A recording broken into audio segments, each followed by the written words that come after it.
కనకదుర్గమ్మకు విజయవాడ పుట్టినిల్లు. నమ్మినవారికి ఆవిడ కొంగుబంగారం. విజయవాడలో దుర్గమ్మ చేసిన మహిమలు కోకొల్లలు. ఇప్పటికీ దుర్గమ్మ ప్రతిరోజూ విజయవాడ నగరంలో సంచరిస్తూ ఉంటుందని చాలామంది నమ్ముతారు. ఎందరో ఉపాసకులు నిద్రిస్తారు.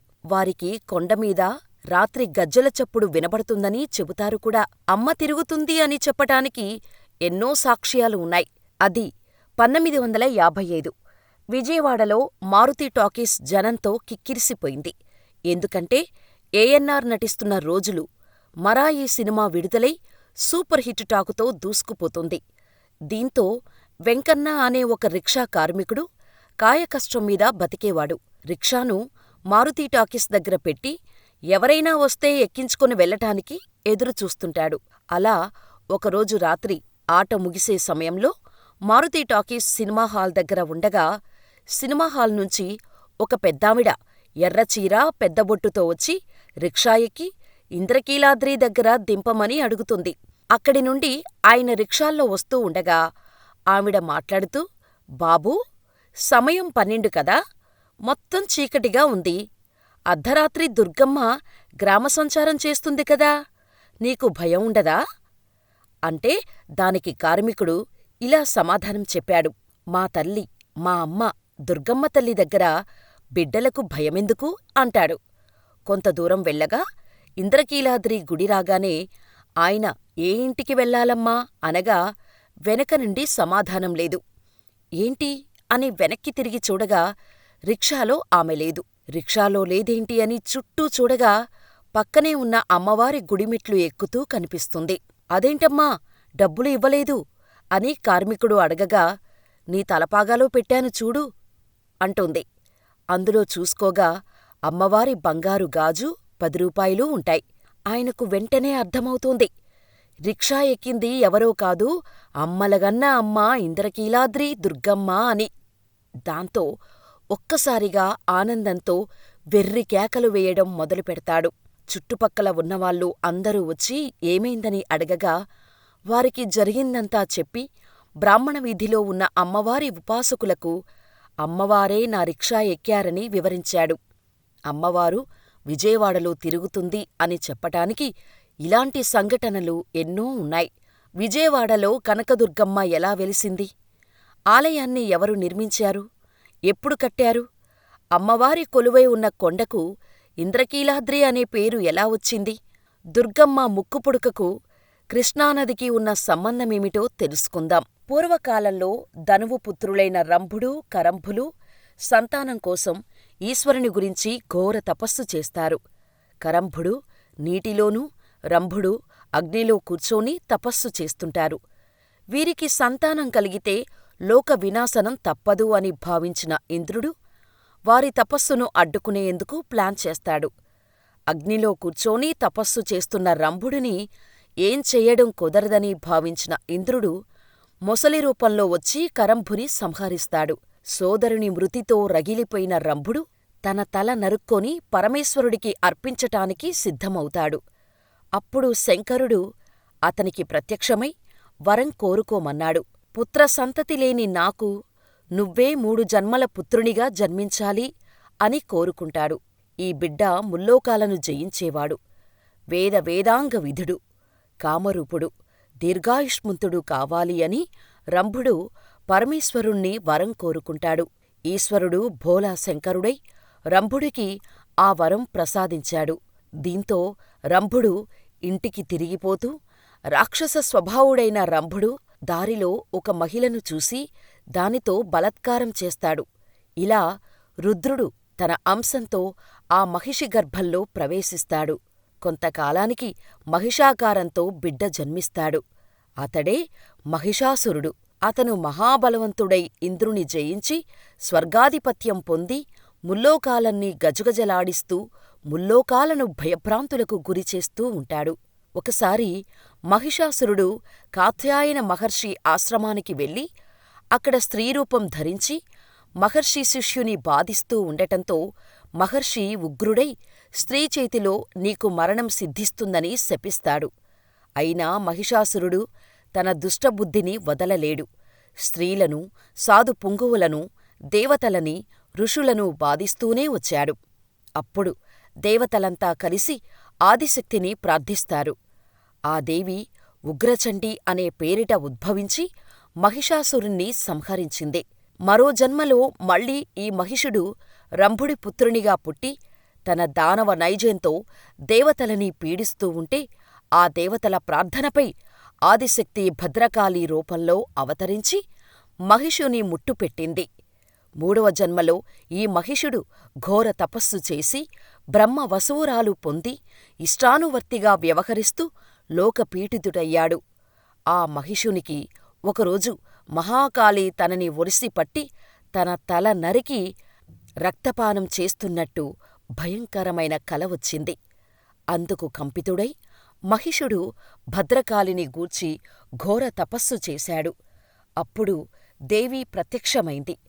ఇక తనకు జనన మరణాలు లేకుండా వరం ప్రసాదించమని, నీ చేతిలో హతుడైన నాకు నీ యజ్ఞభాగార్హత కలగజేయవలసిందని మహిషుడు కోరుతాడు.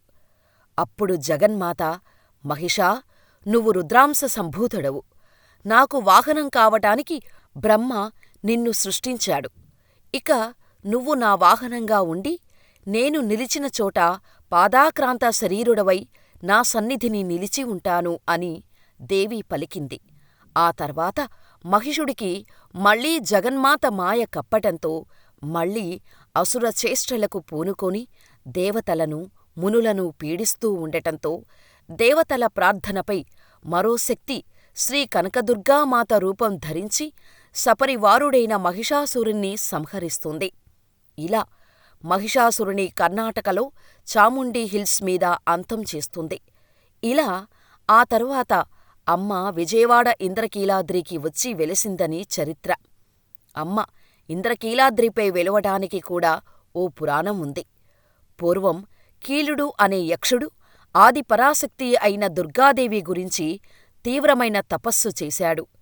అతని తపస్సుకు మెచ్చిన అమ్మవారు కాలుణ్ణి వరం కోరుకోమనగా పరమ సంతోషంతో జగన్మాతను అనేక విధాలా స్తుతించి, అమ్మా, నీవు ఎల్లప్పుడూ నాపై నివసించి ఉండు అని వరం కోరుకుంటాడు.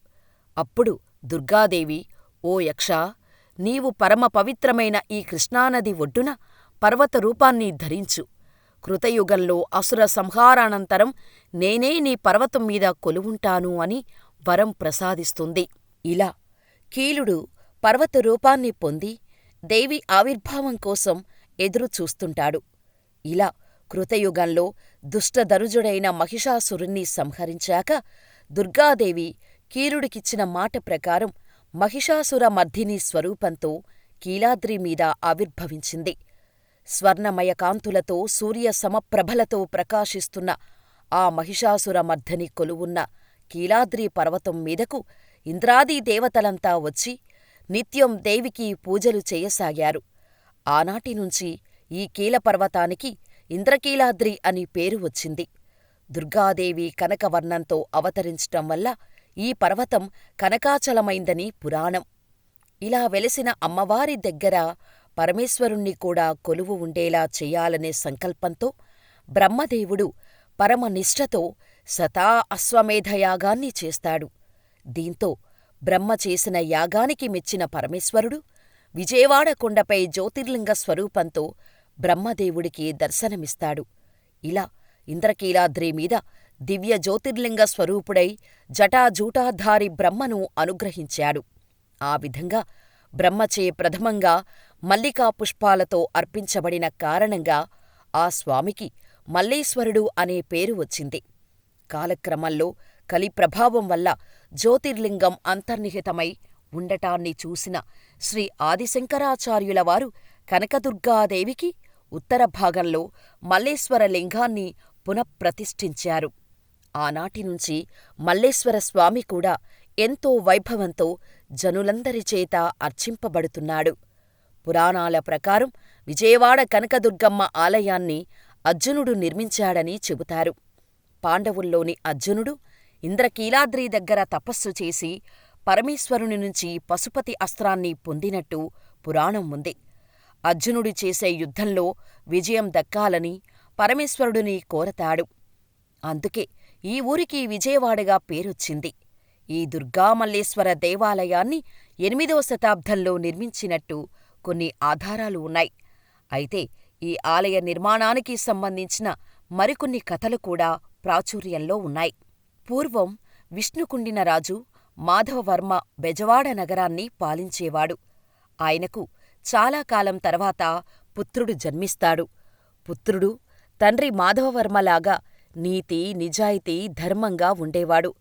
ఒకరోజు రాకుమారుడు పెంకిగుర్రంతో కూడిన రథంతో రాజ్యాన్ని చూడటానికి బయలుదేరుతాడు.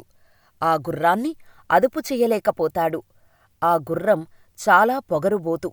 దీంతో రాజభటులు వీధిల్లో హెచ్చరికలు చేస్తూ పరుగులు తీస్తారు. గుర్రం వేగంగా వస్తున్న అక్కడున్న ఓ బాలుడు ఆటల్లో మునిగిపోయి భటుల మాటలు వినిపించవు. వెళ్తున్న గుర్రపు రథాన్ని అదుపు చేయటానికి రాకుమారుడు ఎంత ప్రయత్నించినా తనవల్ల కాదు. దీంతో బాలుడు రథచక్రం కిందపడి ప్రాణాలు కోల్పోతాడు. ఆ బాలుడి తల్లి తన భుజాలపై తనను మోసుకొచ్చి, రాజులు భోగభాగ్యాలను అనుభవించొచ్చు కాని ఇలా మనుషుల ప్రాణాలు తీయకూడదని, తనకు న్యాయం చేయాలని రోదిస్తుంది. అప్పుడు మాధవవర్మ ఈ నేరానికి తగిన శిక్ష ఏంటో చెప్పాలని న్యాయాధికారులను కోరతాడు. వారంతా చాలాసేపు చర్చించి మరణశిక్ష విధించాలి అని చెబుతారు. అయితే రాకుమారుడు కావాలని తప్పు చెయ్యలేదు. తప్పించేందుకు ప్రయత్నించినా ఫలితం లేకుండా పోయింది. కాబట్టి శిక్షను తగ్గించొచ్చు అని చెబుతారు. అయితే రాజు మాధవవర్మ దానికి ఒప్పుకోలేదు. న్యాయం ఎవరికైనా సరిగ్గా ఉండాలి అంటూ మరణశిక్ష విధిస్తాడు. మాధవవర్మ ధర్మనిష్టకు సంతోషించిన బెజవాడ దుర్గమ్మ నగరం అంతా కనకపు వర్షం కురిపిస్తోంది. అప్పుడు మాధవవర్మ తల్లి బిడ్డపోయిన తర్వాత ఈ బంగారంతో నేను ఏం చేసుకోను అని బాధపడతాడు. దీంతో దుర్గామాత మరణించిన బాలుడిని, ఇటు రాకుమారుడిని ఇద్దరినీ బతికిస్తుంది. ఇలా కనకదుర్గమ్మగా ప్రసిద్ధి చెందింది. శ్రీచక్ర అధిష్టాన దేవత శ్రీ దుర్గాదేవి. మహిషాసుర సంహారానంతరం అదే స్వరూపంతో ఇక్కడ స్వయంభువుగా రౌద్రరూపంతో వెలసింది. ఆనాటి వీరశాక్తేయులు దేవికి వామాచార పద్ధతిలో జంతుబలులు, నరబలులు నివేదించి పూజలు చేసేవారు కూడా. దాంతో దేవీమూర్తి మరింత ఉగ్రరూపాన్ని ధరించింది. దానివల్ల పూజల్లో ఏ చిన్న తప్పు జరిగినా కొండక్రింద ఉన్న బెజవాడలో ఏదో ఒక ఉపద్రవం వచ్చిపడుతూ ఉండేది. ఈ స్థితిని గమనించిన జగద్గురువు ఆదిశంకరాచార్యులు అమ్మవారిని శాంతి స్వరూపునిగా మార్చి ఇక్కడ తమ మంత్రశక్తితో శ్రీచక్రయంత్రాన్ని ప్రతిష్ఠించారు. నిత్యార్చనలు, కుంకుమార్చనలు అన్నీ దేవీ మూలవిరాట్కి కాక అమ్మవారి ప్రతిరూపమైన శ్రీచక్రానికే జరుగుతుంటాయి. తరతరాలుగా పూజలందుకునే శ్రీచక్రం ఎంతో మహిమోపేతమైంది. విజయవాడలోని ఇంద్రకీలాద్రిపై ఉన్న అమ్మవారి ముక్కుపుడుకను వరదనీరు తాకుతాయి అని తన కాలజ్ఞానంలో బ్రహ్మంగారు చెప్పిన మాటలివి. భారీ వరదలకు విజయవాడ మునిగిపోవటం చూసి స్థానిక ప్రజలు బ్రహ్మంగారు మాటలను గుర్తుచేసుకుంటున్నారు. బ్రహ్మంగారు చెప్పింది నిజమవుతుందేమోనని చర్చించుకుంటున్నారు. చరిత్రలో ఎన్నడూ లేని విధంగా విజయవాడలో అత్యధిక వర్షపాతం నమోదైంది.